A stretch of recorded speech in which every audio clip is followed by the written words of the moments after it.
Did you know that? Yeah, they went back into the sea, just like the same as dolphins. So they came down and then went back in. They evolved. A whale looked a bit like a big dog. Yeah. Right? Yeah. And then it went into the sea. And this could be proved via fossils. Now, Darwin was the first person to trace that trajectory, and there are things that are wrong about Darwin's individual ideas, but overall, the theory there is right. Could I has now become... Could I just make another distinction? That evolution isn't the theory of evolution, that's a fact. No, that's a fact. That's my point. The theory is the natural selection bit, how he worked out evolution happened. By natural, that's theory, and that's clearly been proved as well. So it's a shame. I hated it when they called it the dog...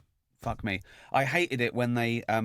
called it the God particle. I thought this is going to end in tears. People are going, see?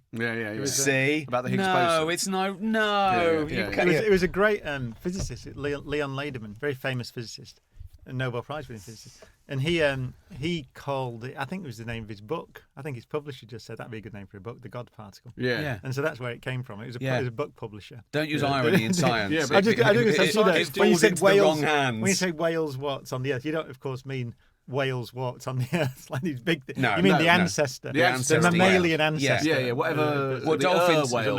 Dolphins and wolves have a common ancestor, right? Quite, that you'd recognise. Yeah, well, I wouldn't recognise him. No. Not what I mean is, now.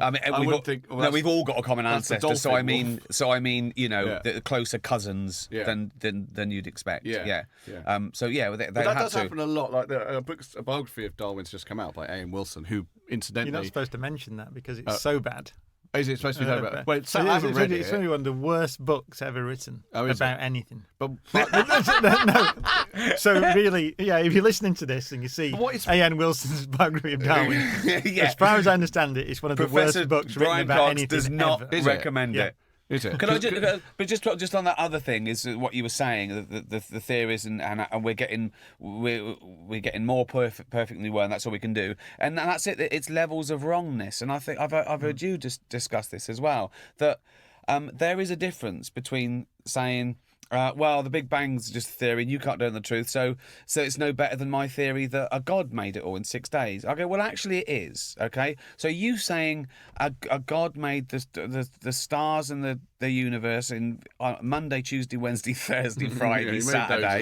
You made the and all the diaries. things, all the birds that fly, including bats, the insects that walk on all fours. Come on, right? This is almost like it's the knowledge of humans of the day, right?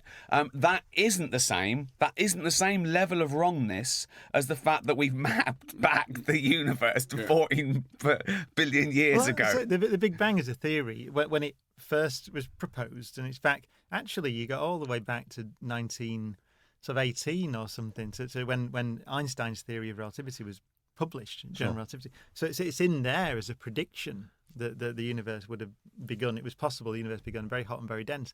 So there's a prediction there that if you look out to a distant objects. So let's take a look at the Andromeda Galaxy, which is the closest galaxy to us. It's 2 million light years away or so, which means that the light takes 2 million years to get to us, which means you see it 2 million years in the past. Yeah.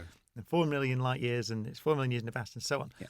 So there's a prediction that if you look far enough away, you should see a universe that's different to ours, because it should be so hot that there were no galaxies and no stars. Yeah. And we've done that, and we saw it. It's called the cosmic microwave background radiation. Yeah. So we can take a photograph of the universe in the past when it was different, when it was very hot. How very far? dense. What's the furthest photograph in time that you've taken? It is that. It's the cosmic microwave background, which is 380,000 years after the Big Bang. Wow. So we know 380,000 years after the Big Bang. we know that before that time, the universe was so hot that atoms couldn't form, and the universe was opaque to light, just like a soup of electrically charged particles, and light couldn't go through it, so you can't see through it. But then, as the universe cooled down, there is a direct prediction, first of all, that it gets cold enough for atoms to form, and at that point it becomes transparent. Yeah. And the light from that time should then be able to travel in straight lines across the universe, and we should be able to take a picture. And we have done with a satellite called Planck. Right. So we've taken the picture. So Amazing. So when people say I don't believe in the Big Bang Theory, you can say, well, here is a picture. Of course. Of the course. universe. Here it is, There are direct predictions. And that's what people want, and we all do, and I do it, and I amazing. get frustrated that I can't explain a theory or anything like that. I want to hold it up and say there it is. And the other amazing one actually is that so we know the universe is about 25% hydrogen, 75% helium, and the other way around, 25% helium, 75% hydrogen, pretty much nothing else. So the two simplest elements in that 3/4 to 1/4 ratio. And it was a big puzzle because we know that stars make helium out of hydrogen. That's what the sun's doing. Yeah. But they can't make enough. And so the reason that all this helium is around is because it got made in the first couple of minutes in the life of the universe. Right. And we can predict exactly how much should have been made. And we can measure it, and it's the Wow. right answer. That's So you amazing. have direct predictions, and also the amount of some lithium as well in the early universe. There's a tiny amount which you can predict from the Big Bang Theory. Yeah. And then you can go and look at the starlight from distant stars, and you can measure it, and you find out that it agrees. Okay, well, It's let me ask- amazing. Let me It's ask Ricky's amazing. big question here, which is still confusing me when you talk about this, which is that stuff's made in the first few minutes after the Big Bang. Yeah, because it was a big nuclear reactor then. Yeah, but that's the question. Is that I can't remember what you called it, but that field that collapsed in on itself. What did you call it? Of the inflaton field. The yeah. inflaton field, right? Yeah. How does that create in the reaction of the Big Bang? So that's before the Big Bang. Yeah, so you but get this thing. that's all there is, and What then the Big happens- Bang creates lithium and helium in the first minute or so. Yeah. How? So what happened was that in this idea called inflation, so the universe is expanding very quickly.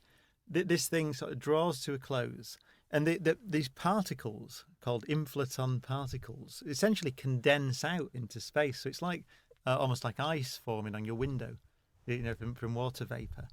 And then those things then decay. They're very massive, heavy particles, and they decay down into the particles, the quarks and electrons and all that stuff, out of which we are made. So that's the theory.